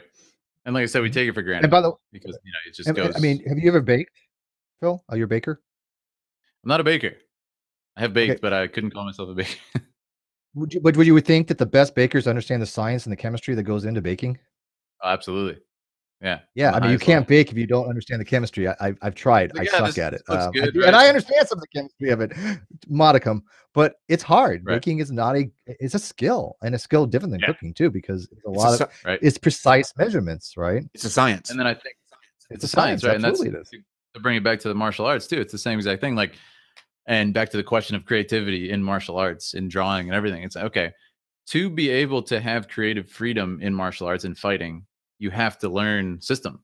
You have to learn something. You can't just flail around like an orangutan, which is funny because that's our instinct, really, is to flail around like a baboon or something and just swing our arms, or like imitate boxing that we've seen in movies and stuff. That would right? be me. We've never been trained. That would be Kyle. If it didn't run, I would be an orangutan. So I'm either it works, either a chicken or an orangutan. Yeah. Well, that's the thing though. It works in certain street fights, man. Like adrenaline kicks in. Adrenaline dump happens. Watch the street fight videos, man. They're all very similar, actually. But anyway, yeah, it's the same thing. You have to learn some system to be able to step outside of that and then create your own thing, right? So it's almost like philosophy is another example. I remember when I was very young, interested in philosophy, just wrote some ridiculous paper in middle school or high school talking about the ideas of life and death and all these things. And I remember my teacher just saying, like, yeah, you need to Like you're touching on a lot of ideas that people have already done. And you know, if I knew you were too young to have read this stuff, I would say it's almost like plagiarism, right? So you need to read, and she gave me this list of books to read. So that's a good example, right? So you can't just start creating without understanding the history of it. You need to catch yourself up on that and respect it, and then move forward with it. So I think it's the same with fighting, right? Or Can anything. you can you break things like concrete slabs or wood? And here's a follow up. Can you also do that cool trick with the where your hand is like you use your hand as a means to measure and you can punch them? The one-inch punch? Yes, I have several videos on it. If you want to look them up on my channel. Oh, really? Come on. Awesome. Okay, wait, no, wait. Okay, first Awesome. of all, let's clarify this. Okay. Awesome. The original 1-inch punch, if I remember correctly, did not have actually the original didn't have any contact, did it? I mean, because you have to get enough force applied, and for a 1-inch contact punch, how much force are you be able to get on that if you actually make contact? Because some people actually advocate that you don't have to make contact, which I think is ridiculous. Oh, that's absurd. But you would have there has to be some, speaking of science, right? But no, yeah, you'd be surprised how much you can generate. That's another thing of Wing Chun, and not any some weird mysticism or anything, or like, you know, magic, but it's just like the idea of short power. So it's like Wing Chun's created. Well, I started training Wing Chun is, you know, I'd done fencing when I was younger, so all kinds of sword fighting and all that stuff, and then I'd done tricking, which is the exact opposite of Wing Chun. It's an aesthetic blend of flips, kicks, twists, which you may have seen on my YouTube channel, all these like crazy stunts and everything, or parkour based things. So I was like, I want to train something that's the opposite, man. Like, what if I'm in like, you know, a locker room and some dude just tries to stab me 40 times in the back while I'm in my locker? I don't even see him. Like, how do I defend myself? I can't be like, hey, give me some space. Let's square up and let's fight. It's like, no, you got to be able to just survive. Or, you know, what if my family gets attacked or he gets held up with a gun or something? It goes deeper than the competition standpoint. So with Wing Chun, for the locker room example, it's about creating short power. And you'd be surprised, like with a lot of the training we do, you can create quite a bit of power from straight. Now, again, it's absurd. And a lot of people do this, hence the dogmatic traditional insanity that I don't agree with. A lot of people will say, it's even stronger than, you know, winding up with a haymaker. It's ridiculous. Of course, it's not stronger. But you'd be surprised. That's just a violation of physics. Yeah, exactly. It's physics. And people are foolish who think that. But you'd be surprised how much you can generate for that distance. And that's the idea. I agree with that. Like, sure. Yeah. Right. And like, look at Bruce Lee do it again. Like, you know, he's obviously higher level than me. And that's a lot of power. That's a lot of stinking power. And I do it pretty good in my video. And I'm no Bruce Lee or anything, but yeah, it's just the idea. And I explain what is it actually used for? That's what everybody leaves out, right? They act like it's just kill them. Or what is the thing from Kill Bill? You know, the 5-finger exploding. Oh, the 5-finger death punch. Yeah. 5-finger exploding. Right. People act like it's that. And it's like, no, that's just wrong. It's actually just used. There's two types of 1-inch punch. There's the one where you push. And this is the one Bruce Lee does it's sort of the party trick. Everybody asks me, oh, 1-inch punch. These guys heard you can fight. 1-inch punch this dude. He's drunk and he says, punch him in the face. I'm like, if he insists, I'll do it. I've done it a million times. You know, you go up to him. Yeah, that's my life pretty much. Welcome to my life. You go up to him and, you know, you do the 1-inch punch and you can just, you know, I send this dude flying like, you know, 5 to 10 feet. Is there any follow through on that? I mean, when you're saying 1-inch punch, is the strike the 1-inch or is there a follow through past that punch? Well, there's different types. You can do the no-inch punch, which is where you just rest your knuckles on the body and push. But you know, it has less power. Obviously, you can do the 1-inch, you can do the 6-inch, and really, it's more like a whatever, however long your finger is. It's probably like something. It's not 1-inch. That's what Bruce Lee called it, right? But it's just this distance, and then you make the connection. And it's really just about, again, angles, physics. You're uprooting the person so they stumble backwards. That's how you do the push one. And if you do it wrong, they're not going to move at all. But the one that's actually more effective for a fight, and the one I would only use in fighting, is not the push.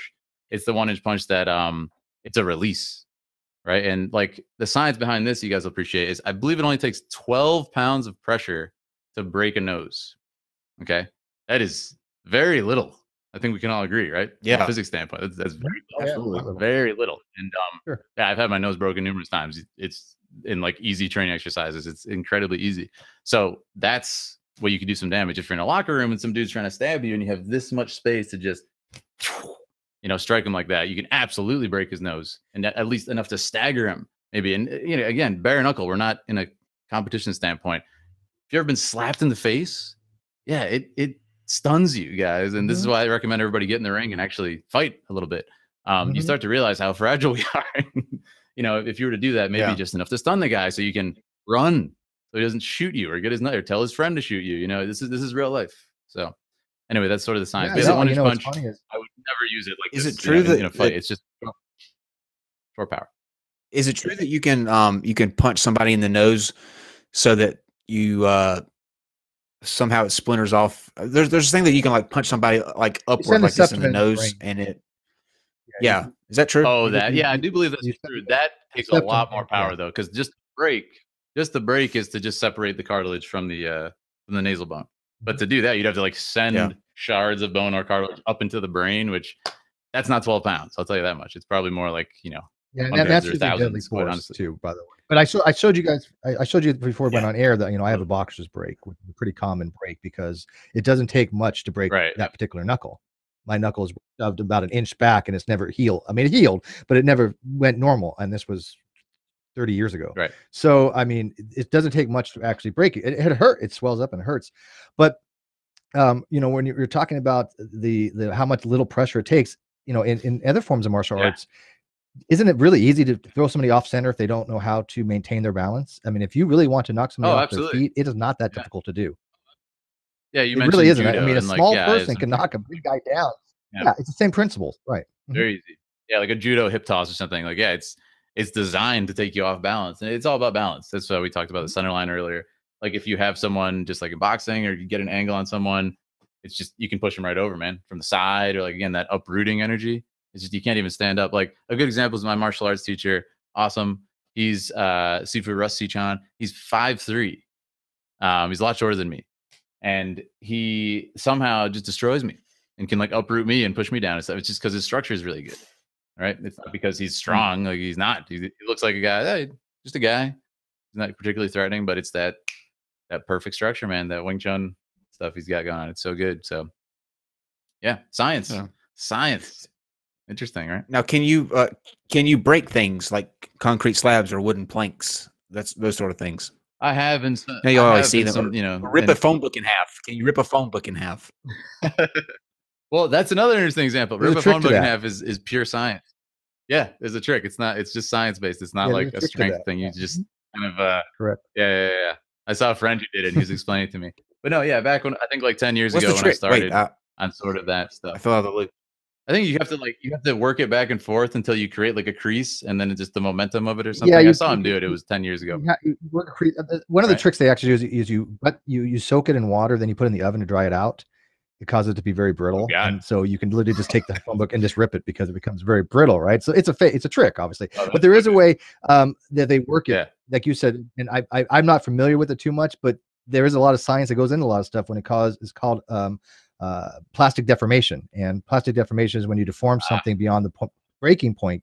Normally, you have elastic deformation; you can bend something and it'll go back to where it was before, right? But once you hit that point of plastic deformation, it'll no longer go back to the original point, and it's much easier to shear at that point. That's the that makes sense. That. So yeah, like most things, and there's a trick to it. Like, you know, breaking wood, breaking blocks, there's always a trick to it. It's not like I'm so strong I can punch and break a wall of concrete and not hurt my bone. It's bone versus concrete, right? Of course. They have to be pre-cut, right? Or pre-slit. Well, that's the trick. Not necessarily pre-cut, but just, you know, the wood breaking stuff. It's like, you know, they make sure to strike on the grain every single time, and the wood is like an inch thick. I've done it with the 1 inch punch, like back 10 years ago when I was trying to be all cool and stuff. I was like, oh wait, and yeah, it's not that hard. Like you guys could do it in 5 minutes if I showed you how, you know. But though I think a lot of those a lot of those exist to kind of like bring enthusiasm and get people interested to then go take a class. But again, that's that sort of traditional mystical side. And unfortunately, what they don't say is, hey, this is an inch thick piece of wood and I'm punching on the grain. They try to make it like this, oh, we're so strong, you know, and that's sort of a shame, in my opinion. Okay, it doesn't take much to take balsa wood and punch it and hit with the grain and break it. Right. I mean, that's what they right. Yeah. Right. Yeah. They make it all show, right? And I watch concrete wall. Yeah. I would go for it, right? I watched this thing recently where these Filipino people are taking this, they're like, wah, and they're just like going like this, and all of a sudden, like 10 feet away, somebody goes flying back, and I'm like, oh my god, you know, that's real. It's ridiculous. Like, people do think it's real. People absolutely think it's real. The no-touch knockout. Yeah, there's an interesting. It's very unfortunate. It's kind of this indoctrination that takes place, and you know, of course, I'd never been to one of those schools because, you know, why would I? But I think I almost want to go in and like prove a point or something. But, you know, it's a shame to see you get these people who are essentially indoctrinated, yeah, and they'll kind of believe that they are getting knocked out and everything. Again, I've never felt it, so I can't say with absolute experience certainty that it doesn't knock you out, but I think it probably doesn't. I think we can all agree. If anybody wants to give it a shot, I will be the victim. Evangelists, when they heal people, like, you know, you get in that mindset that the pastor comes along and touches you on the forehead and you fall backward, you're slain. And there's one pastor he's got a YouTube video where he's in this large auditorium, and for some reason, oddly enough, they don't have like regular chairs in this sanctuary. They're lawn chairs, like they're white plastic lawn chairs, just, you know, aiming about. So he literally is on stage and he rears back and throws forward, and everybody in the middle section flies off. Then he looks up in the balcony and he says, "Are you ready?" Yeah. And this side of the balcony gets it and they fly back. So I mean, same principle, I think. It's bizarre. But I will be the victim. If somebody wants to do a punch with me, if somebody wants to hit me, or they can't make contact, but they want to like do their chi and try to knock me over, I will perfectly be willing to put myself in that position. Right. Oh, it's even like there's a chance people want to knock me out, because I know a lot of people. It's just not what most people think, right? Like chi is just this sort of like high level body awareness and like biomechanic awareness. We could say that just, you know, you reach that level, you know how to work your body so proficiently, and to be able to relax the energy. And this, you know, this is the stuff that I do all the time. I'm okay with that kind of formalization. Science to it. It's perfectly fine with that. If you, it's not like some magical thing. That's the problem. Like, here's a good story. So I think it was about 7 or 8 years ago, and I was at work. I was lifeguarding on a beach, and I was at work, and I was like, oh man, you know, and I had I had been absent the day before from work, and I came in, and everybody's like kind of snickering, like, we got him good. I'm like, what happened? And I was like, where's my water bottle? I'm thirsty. And they actually had taken my water bottle. Oh no, excuse me, my whistle. My lifeguard whistle, and they'd frozen it in the freezer in like a large slab of ice, just solid ice. And they're like, yeah, now you can't use your whistle, and you're gonna have to like go to the supervisor, and now your half the day is ruined for you. We got you good, man. I'm just like, and I was just holding it. Like, my first thought was, what are you guys, 5 years old? My second thought was, I want my missile because I don't want to get in trouble and I need to do my job and save lives. So I was just like, boom, and it shattered the ice. And I think it was like like 2 or 3 punches. It was just, I was holding the whistle and just blowing out. And they're like, impossible, like magic. What is this insanity? Like, he's too powerful for his own good. He's not human. And I was like, no, guys, it's I just like punched it. Like, it's a piece of ice. It's not like a, you know, there are forces that can act against it, and it's ice. It's breakable. And they were just losing their mind. Mine would have been a lot less cool. Not that big a deal. Mine would have been a lot less cool. Like, that's a badass way to send a message like, hey, don't mess with me anymore. But I would have taken the big block of ice and put it under hot water and just stood there to wait. So mine was much less effective and quite boring. Yours is way cooler. So you win. Well, no, I mean, oh man, I wish I had YouTube back then. That would have gone viral or something. But yeah, I just remember being like, guys, and then they all came to class afterwards. I was like, I mean, I can show you some real stuff. This was like a party trick, essentially, guys. It's not that big of a deal. But yeah, people, I think the moral of the story is people love the sensational. They love the ridiculous, like, feats of strength and feats of martial skills and stuff. But, you know, get in the ring and train. No, I don't want to do that. I want to see the cool tricks and the cool skills. It's too much work, man. Exactly. Like those push-ups you were doing. You had a video that we were talking about the other day where you're like, you're inclined in a certain way, and you're going down. It's like I don't know how to describe it, but you're at a very steep angle, but you're maintaining that straight down up movement, and it just looked like it. I mean, I was exhausted watching the video. Like, I felt like I had done the workout just watching you. I think you're do it. So there was no need for me to go to the gym that day. You're talking about incline push-up where you're like on stairs or something like that you're doing? He was talking about planche push-up. Planche push-up. It's where you have you're onto like bars and you're holding yourself up horizontally, your body, and then you're doing push-ups. I thought it was like plank push-ups. I thought they were called or something. Yeah, I got you. Those are hard. Yeah, you know, it's a gymnastics thing. So that's a gymnastics workout. Yeah, it's incredibly difficult. But it's kind of like doing the iron cross again. You know, you're at the right angle. Ring. Oh, dude, I love rings. Yeah. Anybody think that stuff's easy? Yeah, go ahead. Try doing iron cross. No. Okay, it's not easy.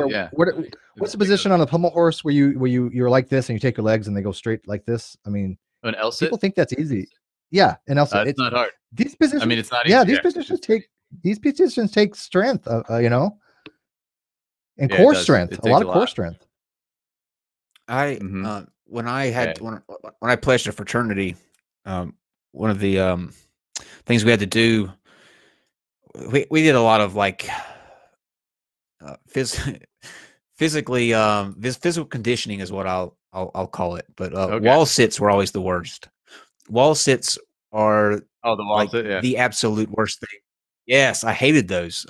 Just because you know you wouldn't think looking at it like there's much to it. You literally just sit, put your back against the wall, and kind of shimmy down until your thighs are parallel with the floor. But 30 seconds, man, out. Yeah. The feats of strength, man. The feats of strength. Like I was saying, birthday feats of strength every year for me. So, you guys want any ideas for your birthday? Just ask. Yours? Well, you listen. Take his because mine's a lot different. I stay at home and eat ice cream and lock myself in my room. So feats of strength. I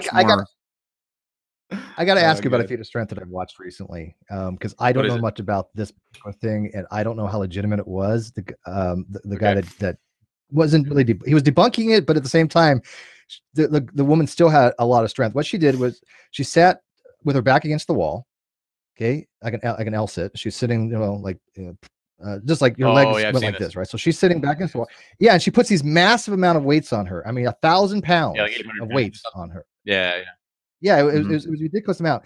And the guy called her out on a bit. When he challenged her, she got to like 8 out of the 9 pounds things before it toppled on her.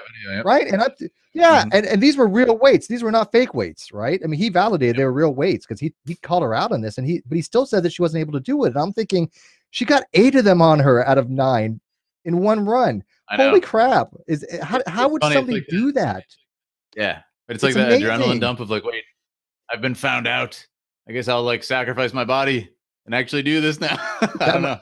Good call. I don't know how always a good always a good when those things slip. Yep. That would have broken her leg if she wasn't. Yeah. So I mean, is something like that doable? Wow, that's just amazing. That one, yeah, I watched the video you're talking about, and that one was ridiculous. I think it was what we just said. Like she probably did. I mean, she did some amount of it. I think she probably did like 80 or 90% of it, and maybe there was a couple fake weights because it didn't. It was clear that she couldn't sustain past like 70 or 80%. She just couldn't do it. Like they toppled over every single time. So it didn't seem likely. Like, you know, my max, like I can't do my max deadlift every single day. If someone was like, do that right now, I don't believe you did it. But if I can't even do like 80% of it or 70%, you're probably like, wait, that was fake, right? So there has to be some level of standard there. So yeah, feats of strength. What is your max on the bench? One of my favorite ones that I do is the dragon flag. It's the one that Bruce Lee invented, where you how to explain it? You're like holding yourself on a bench like this, and your body's just completely. This is your entire body, and it's like going up and down. And he does it in Rocky IV as well. If you guys are Rocky fans, Stallone does it. The dragon flag. It's very difficult, and that was always like one of my favorite ones to do. People usually enjoy it, but very hard. It's probably like the hardest core move. What's your max on the bench? Just curious. Max on the bench? I don't bench too much. Just like 225. I don't really do it though.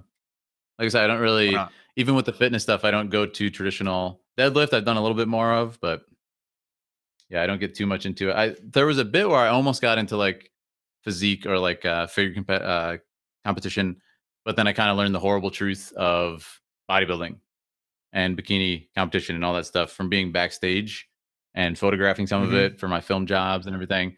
And then I realized like the complete industry is inundated with drugs and lies, essentially, unfortunately. Even the women, like the bikini competitors, a bunch of them, you know, I'm sure it's not 100%, but it was quite shocking. And I realized like, oh, like I'm going to be natural. So they'll just think like I stink. Like they'll just assume I did drugs. Therefore, like really suck or something. It's but you can tell somebody who's fully natural against somebody who's really been taking some kind of enhancements of some kind. You can tell the difference because I don't think the form in the bodybuilders that use those kind of supplements, it doesn't look natural to me. The biceps don't look natural. Nothing about them looks natural. Of it. Like look at the Fibonacci numbers, the golden ratio, right? And you get into that like the golden era of Greece, and you get into, or in Athens, and you get into that, and it's like the aesthetic golden ratio is nothing like that. Nothing like that at all. That was quite what the lean, perfect man was supposed to look like, though. The perfect man, Right. aesthetically, is based upon the golden ratio. Oh, we know what the Right, and then perfect you have man the looks body like because Channing Tatum, obviously. Nice guy. Also, Philip, Yeah. I'll say, Yeah, Philip, yeah, Philip, I mean, you're come on, a Phil's good right second, here. man. You're a good second. I'm the straight one, and Okay, I'm actually more enthralled by him than you, Kyle. What's going on here? Wow. We have Thank you. like I reverse just- roles or something. Steve, we talked about this before we went on there. You know how you have to have that friend that lets you know when you've gone too far. Like, come on back, buddy. Come on back, buddy. You're not that close. Okay. You're going overboard right now, Steve. But yeah, so Nice. like always happens with these type of shows, it doesn't feel like we've been talking for over an hour and a half, but we have. We're at the yeah, it flies. So we're gonna So much fun. kind of wind down the talk, guys. If you have any questions, please put them in the live chat now, and we will ask those to Philip. I know Steve's got a couple of super chats Absolutely. that you can go ahead and read while we wait on if anybody has any questions. So if you do, put them in there now, I'll and take Steve, you can go ahead with super chats. Yeah, one question first before we get to the super chats that Smitty had. He wanted to know about the form of the airbender. He said that airbender is based upon certain types of forms of martial arts. Do you know anything about that? Because I don't know. That's Shaolin. I heard that movie That's, was pretty Shaolin bad, Kung Fu. actually. That's great. Yeah, Was it based upon Spencer form? again. To shout out Spencer again, Shaolin Kung Fu is, I think, what a lot of that is based on. Yeah, like just the aesthetics of it. Like without, all jokes aside, it does look like that. Sub-Zero was Shaolin. There you So go. was Scorpion. Very nice. Fatality. That's awesome. Get over here. Okay. Yeah. Let me get to the super chats here. Give me 1 second here because I have to go on another browser, unfortunately, because many of them went off the yeah. Oh, And guys, remember that tomorrow Isaac Arthur will be with us. We're talking about the possibility that we could get to the state in society where we are able to actually upload our memories and our consciousness to a sort of like a disk drive.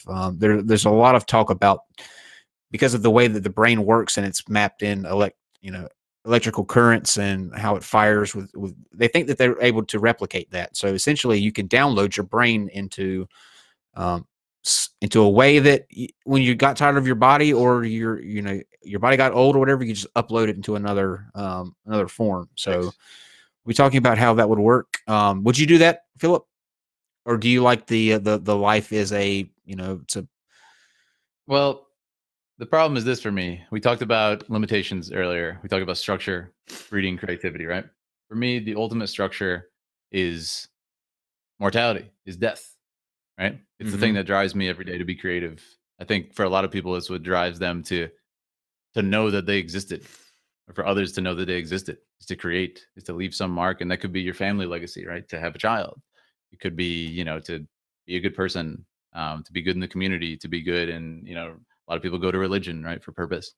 And I think, for me, if you could just become immortal in that way, it would remove any urgency to create, remove any reason really to put down your identity, or to kind of define your existence if it didn't matter. It's kind of like the classic, Tolkien elves, right? Where they really have no motivation to even push forward with relationships, or to do anything really, because they live forever. There's no urgency. And in a lot of the and this goes for religion too, Tolkien elves, religion, usually sometimes the immortals, they tend to like have this envious look of, especially the Greek canon, right? The Greek mythology, they tend to envy the mortals and get quite angry with them because they have this urgency. So would you for me, would you forego that and just choose to be like, if you were presented, if that technology existed today and you were presented with the choice of, do you want to upload your memories into a whatever that form would be, would you choose to do it or opt to stay mortal? Well, I think the problem is, if you were to take that first step, you probably would never stop, right? Because I think a lot of us would like to say, it's like, oh, well, I'll just do it once because, there's some business I want to take care of. Like, my family's here. and like if I die now, I need to provide for them. But again, I feel like if you take that first step, then you wouldn't stop. Or maybe they would have to implement some rule. I don't know. Maybe your collective consciousness can only go so far before, you know, it's too bloated, and I they'd think have they to would. either, you know, Yeah, I don't that know. would be that's my question. Like, what happens when you get so many people like staying alive that you run out? Like, there's not enough room for that. Number one, and I think that too, it would be a program, I guess, Right. that would run as long as you wanted to, until you terminated it. To me, I agree with you with what you were saying though, and how life is precious because it's so limited, Because it and ends. the ideal side of me, the idealist side of me, thinks that's the way to go. However, if I'm given the choice, I think that my basic instinct to want to stay alive would kick in, and I would, ultimately opt Right. to not leave, because that's the one thing we do fear more than anything is not being here anymore. So, I mean, Right. while that idealist Yeah. exists, I think I would opt for sticking I around. see two issues with the yeah, but I see two issues with that. One, you're not really living forever. Eventually, the universe is no longer be around. You will eventually die. I mean, I don't see what it would mean to live forever, except in a very hypothetical way. Because even if you had your consciousness go somewhere else, and eventually the universe is not going to be around. So in that regard, it's not That's a good forever. point. However, it's effectively. But if you read a lot of these stories, and I know that you have, Phil, most of these stories that when you read things about immortality, the end result is the immortal wanting to die. It's the one thing they Right, like can't have, Gilgamesh. so they lust after that. Epic of Gilgamesh, many Yeah. many stories. Most immortals, the one thing they can't get is death, and so that's what they try to attain. Matter of fact, Lucifer, one of my favorite TV shows, Cain, in that particular show, his goal is to die because he was marked and he can't die, and so it's the one thing he Right. can't do, and so he tries to die, right? So you always want something you can't have, and that's something that's I think all humans and any kind of intelligent creature has. So You would be able to choose to yeah, I terminate the wouldn't want to live program, though. forever. It's not like you have to stay alive. Like, you'd have that option, I guess, if you wanted to pull the disc out Right. and power down. You If you have an could. option, then I think it's different. But if you don't have any option, then I think it would be a living hell, and I don't think I would put myself through it. Sure, I agree with that, but Right. there's got to Well, be an option. I mean, it's a yeah, that's what I program. think too. Is I feel if you did that once, like I said, we all like to say we'd take it a couple times. I'll get like 100 more years. There's some stuff I want to do, or for instance, like someone who's researching, like someone like Einstein, right? You imagine if that was around, we could have kept Einstein's mind, I would love creating. to go 10,000 years in the future. Instead of dying, just poof, Right. be thrust into 10,000 years in the future and see what happens. Well, 1,000, 5,000, and just kind of jump like a time machine Yeah. type thing, like an H.G. Wells thing. Go far from the future For me, it depends incrementally, on. because I think you could Yeah. do that. Actually, you can't come back, but it is physically possible to go in the future. It really actually is. It wouldn't even that difficult to do. We Yeah. probably could do the technology now if we had it, if we really wanted to. Mhm. But unfortunately, you can't ever come back. So, It anyways, would ready for super depend on, for chats? me, it would depend on what age they offered it to me. Like, if we are registered chats, but Yes. depending on the age that they offered it to me. Like, now, I think I would take it. If I'm No. 85 and they offer it to me, I think I don't want to stay 85 for. I'm the opposite. I'm the opposite. that's- I would yeah. not leave my daughter right now. My daughter's. I'm not gonna. If I disappeared in the future and my daughter's 80 when I come back or something, or she's no longer around, I couldn't handle that. That'd be like her dying to me. It would just emotionally, I could not deal with that. So Yeah. it would have to be long in the future when I'm 80 or something. Then I would be willing to do something like that. But anyways, let's get to the super chats. I am sorry I cannot pronounce this person's name. Please forgive me. I'm just going to call him Sufuju AA. Stevens. You can I can show you his name is in Russian. I don't speak Russian. But it's 200 rubles, which is about $3. Guys, have you seen Bright Insight YouTube channel? It would be awesome to invite him to one of your hangouts. I have not. I have checked into it. Have you? I have seen Bright Insight. Bright Insight? Yes, he actually feels the way that I do about the Sphinx. I have reached out to him. Oh, He's actually on my you have on my one side about on this. your side. Interesting. Nice. Yes, I do. Now he does go a little deeper, a little too he goes deep Aliens? into some not aliens, but he's the guy. Remember when we had who did we have where we were talking about Atlantis being that big spiral, or the big spot in Africa, that big round place that is in the Oh, I Sahara do know who you're Desert. talking about. I can't remember. I do know this. That's where I saw that video. He thinks that ring or those rings, because in Plato's the way that Plato described Atlantis, it was like 3 outer rings of land and then 2 inner rings of water. And this actually the land topography has that. It shows that where it's it used to be a water source, and I mean it's not Atlantis, but he's convinced it is, and he's got 3 videos out there about Atlantis. So I have reached out to him, and I am aware of him, but we do agree on the Sphinx, and that's about all we agree on. But it'd be cool to come talk to him, especially about Atlantis. That would be fun to talk. I would be interested in that. How old do you think the Sphinx is? Oh, God, I knew he was going to. I knew he was going to go there. I was going to try to get the next super chat in, but I knew he was going to ask that. How old do you think the Sphinx is? How old do I think the Sphinx is? Well, the Sphinx. Let's think back to the actual story. It had to be at least 3,000 years old. I'm okay with that. Indoctrinated. That's a good answer. I don't know. Thank you. NASA has paid you well to get the right answers. You Illuminati shill you. Indoctrination. It's 10,500 years old. Okay. Yeah, I would be open to being presented information. See, Steve, his mind's open. Dude, I was open-minded for this. I've read Chariots of the Gods and Search of Ancient Astronauts, Zachary Stitchin, Velikovsky in high school. Because they're all coming at it from an alien. All of those people come at it from an alien standpoint, though. I do not. Still, they argue the think that they're aliens. I assure you. I mean, that's where this whole Leo and Sphinx in 10,500 BC came from. It's been around since I was a teenager. The Sphinx was just created by a civilization that was smarter and more advanced than mainstream science gives them credit, or not mainstream science, mainstream Egyptologists give them credit for. That's it. That's all I'm saying. No aliens involved. No aliens involved. None of that. None of that. Sarah Bia, $5. Does hating men and masculinity have anything to do with the fact that Wing Chun and his philosophies were invented by women? Yes, there's a lot of debate on that. Interesting. Yes, it's possible. There's a lot of debate. It was either, but I can say with absolute certainty, it was either invented by solely one woman or a group of 5 monks, one of which was a woman. So yeah, it's very cool. And I think that does tie into, there's a cool little folklore story, which is debated a lot if it's true or not. But the 2-sentence version, let's see if we can squeeze it in, was there was a woman who was going to be forced to marry a warlord named Wing Chun. Just means eternal spring. And he said, I'm going to come back in a month and I'm going to force you to marry me, which is probably, Disney language for something else. Right.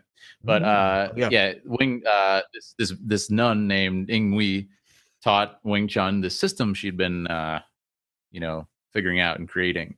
And then in that month, and then the warlord came back and she killed him or something, depending on the version, with using the Wing Chun system. Because it's science based. It's for a smaller woman to be able to.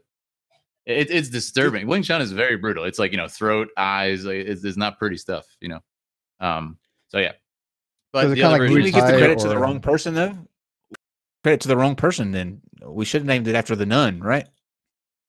That's the thing. Well, apparently after that, the nun said, "Oh, I'll name it after Wing Chun because she's my first student." But yeah, it's interesting, and that's sort of the folk lore. There are different versions that say, but that's the cool, fun.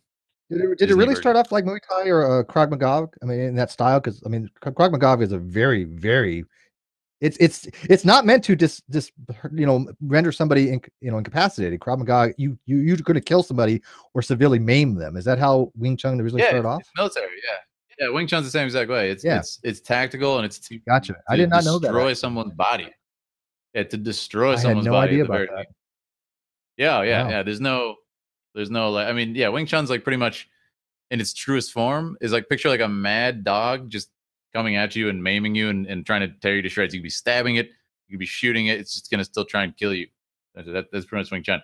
And a fight's supposed to last 3 seconds and everything in its purest form. Because again, it's just attack the vitals essentially. It's pretty crazy stuff. So that's why I said it's not very it's different from the competition standpoint, right?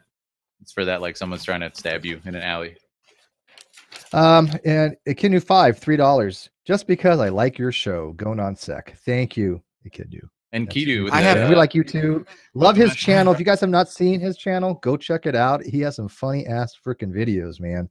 All right. I love his videos. Very well done. I have a Ikinu 5. question. That I think that you said earlier, and you made the point about how there's a distinction between what an alpha male is and somebody that may think that they're an alpha male, but when they get in that situation, they're really not. And there's been a influx. We actually did a show on this. It's really disturbing on this group of people that call themselves incels. Are you familiar with incels? It sounds familiar. That's not the kids who knock people out on the street, right? Is that different? No. No. Well, I hate that I'm going to do this to you. I really hate that I'm going to do that. Like if you haven't heard of Your them, life is never going to be the same. I wish I Phil. hadn't. I wish I Okay, hadn't. This well, can't be I'm ready. undone once he does this. I'm prepared Okay. for the worst. They're a group of guys that are. It sums up what you said earlier perfectly. They look at somebody like you, and they're jealous to the point where it becomes toxic and like just horribly bad. And what these incels do is they deem somebody like you a Chad, an alpha male, good looking, always gets the women. Incel stands for involuntary celibate. These are a group of guys that think that they can't get any woman to sleep with them. They can't. They're just so down on their luck, and it's not their fault. Has nothing to do with their personality, nothing to do with them trying to get a leg up. And their online presence is like growing immensely, and they're toxic. They threaten people. They're bullies online, and it's just like, I wonder what your message would be to someone like them. Like, to me, it all it takes is somebody working on their personality. Like, if you have a decent personality or the willingness to like motivate yourself to get up and make a change, you can get on date. You can go on dates. You can have a social life. Oh, but yeah. to me, they just resort themselves to standing behind a keyboard all day. And I wonder what you would say to someone like that feels that way. Oh, absolutely. Yeah. Work on yourself. I mean, a lot of people ask me, oh, look, how do I get a date? I want to date this certain girl and stuff. And it's like, a lot of people, unfortunately, I think, and probably why these group is as warped as their vision is on this here, probably the reason they've resigned to that fate, we'll say, is because it's probably from like the pickup artist culture, which is kind of rampant on YouTube and everything now in these books, where I like agree with that, actually. pickup That's artist where it culture started is from. it's Yep, a gross manipulation of women to get them into bed, usually, and nothing else. That's the sick part about it. And I think they try that and fail, possibly because what the advice I would give to anyone is just try being an interesting person first, or like try being a person with an interesting life. It's like, my life's cool over here. I'm doing my thing. I'm going to continue doing my thing. If you want to come over and join the party over here, that's cool. If not, I'm going to keep doing my thing because it's good. I'm a positive person. I've got interesting things going on. And I think those people, they thought they had to become a pickup artist because that's what the media is telling them. And look at film, look at movies. It's all these like, Brad Pitt level attractive men getting the women and stuff. And they've probably never just tried to have a genuine conversation with a woman or, give it a chance. Maybe they got rejected once. They developed this insecurity complex and they're done. They don't want to. It's kind of like people who start a YouTube channel and they get their first criticism comment and they delete the channel and they can't do it anymore, right? It's probably that. Exactly. That was almost me. That's a That good was way of almost putting me. Yeah. Right. But There's that's a few that's channels most like people, that I know that have that problem. Yeah. right? Do you know So what the greatest unfortunately, you know it what the seems- greatest defeater to incels is, Phil? What's that? Do you want to know what the greatest defeater What to is them is? Look at Yeah, me. yeah. I What get is laid, people. So if I can get laid, I don't want to hear an incel bitching about it. Okay, go look at my Facebook. I've had very attractive, hot girlfriends. Come back to Okay, Steve. and There you go. I am no Chad, so I don't want to hear some incel bitch that they can't pick up a woman. I have very good rapport with ladies. I don't do the pickup artist type crap. You talk to them. You have conversations with Steve's them. an interesting person. They are people. Interesting person. Yeah, he's a philosopher. He talks to him Is he about though? philosophy. Is he though? It's great. If you're cute, call me, girls. Call me. I'm single now. Oh God. Oh, my Okay. God. I Yeah, have no, to cut but I this think off. Is unfortunately, that an era of those people- desperation now? Yeah. no, those Yeah, people go ahead, probably Phil. got dealt a bad hand. Whatever it was. maybe an angry girl yelled at him or something. Yeah, it sounds horrifying. And is that really what that means, Chad? I've heard that thrown around, but that's sadder than I anticipated, and more pathetic.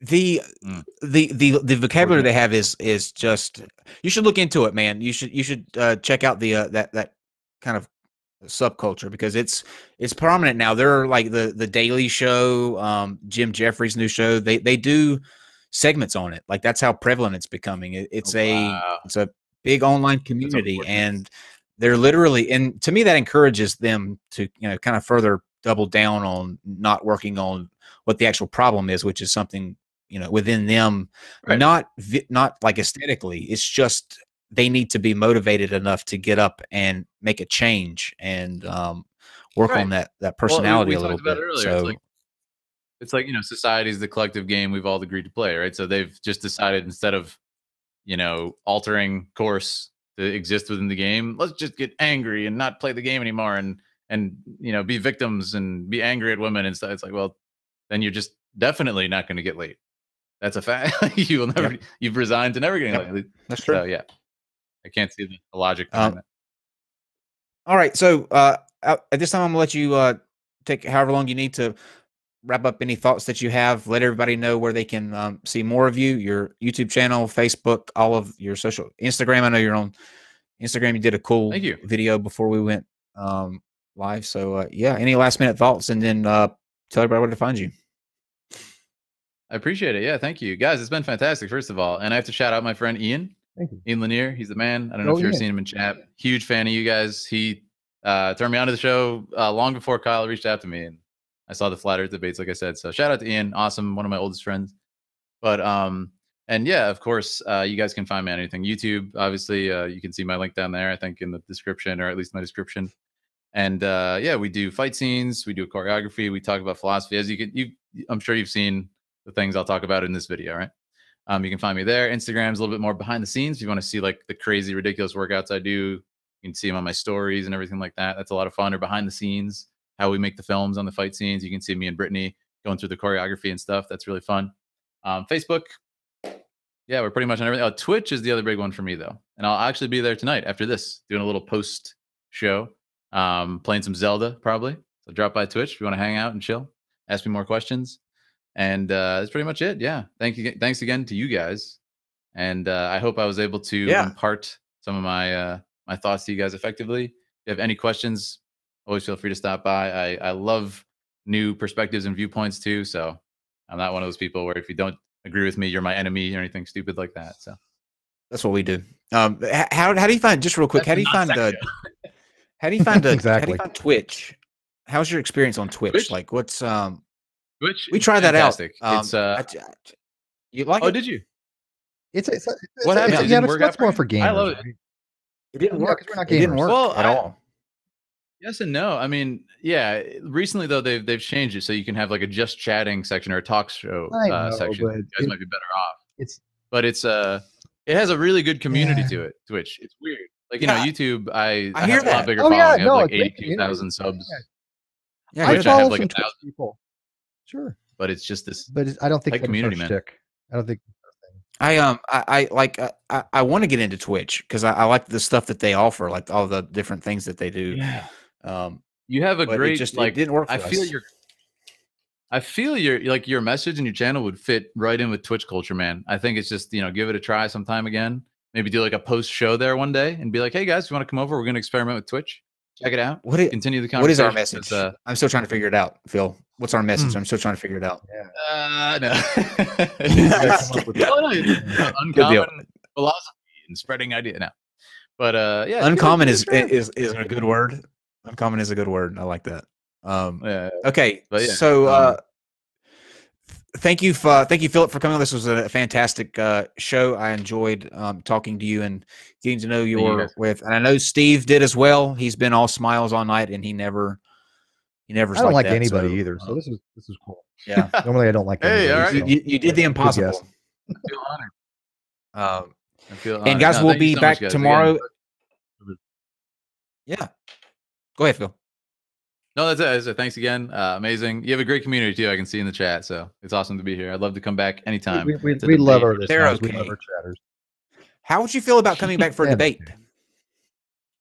Sign me up, man. Ooh. I don't know what I debate, but sign me up. Awesome. It's a different kind of fighting, dude. It's a different kind of fighting. He can do it. He can. Right. Oh, I'm sure. Look, he can. I think he'd be just fine. Maybe we'll introduce him to Debbie. What do you think?